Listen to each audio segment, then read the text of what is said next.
All right. After you get the meat out of there, there's still a little bit in there because I use ground beef instead of bacon. But you gotta put some onions in there, right? Leave as much grease or fat as you can from the meat in there. Leave as much as the fat that you can. Once they look about that cooked, you're gonna put like 3 tablespoons of butter in there. Once the butter's melted all the way down, we are gonna add three minced cloves of garlic. Once you can really start to smell the garlic, add a third cup of all-purpose flour and really work it in there. Like make sure it's all the way mixed in. Now add in your potatoes and 4 cups of chicken broth after you get your roux all mixed together. You're gonna add 2 cups of milk. So that's 2 of these, about, yeah, like something that's at least this deep, like 2 of those. And 2/3 of a cup of heavy cream. I haven't added it yet. Now I'm using half and half as a substitute because I couldn't find any heavy cream. The only problem with using heavy cream instead is that it's not gonna be as thick, but we got something for that later. After you do all that, this is when you wanna add your seasonings in, right? So I'm using garlic powder, I'm gonna use seasoning salt and a few other things. It's really just up to you. Now you're gonna wanna let it to start to boil. Mine hasn't started boiling yet, but just a little seasoning with a little bit of garlic powder because I really want it to taste a good bit garlicky.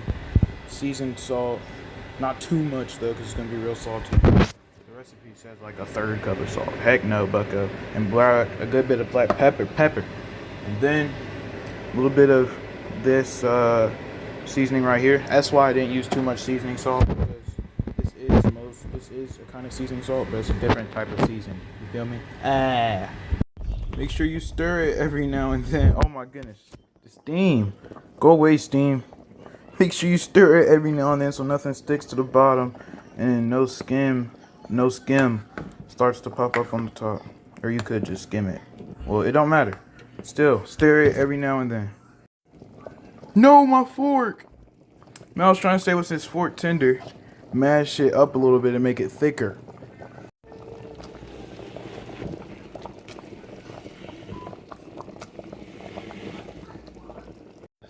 Now you shouldn't mash it up all the way. Just, hold on, let me pick some up. Just enough to where some of the pieces aren't big like that, but like kind of like that, okay? And after you do that, you should turn down the heat to where it stops boiling and it's just simmering for a little while longer. I mashed mine a little bit too much, but it's really up to you. Do you see how it's gotten thicker from mashing the potatoes a little bit? I would have liked them a little bit more, most of the pieces a little bit thicker like that, but too many pieces were a little too big, so I mashed it down a bit more. So now there's just gonna be a few chunks in there and a few little smaller pieces. Nice little texture, I guess.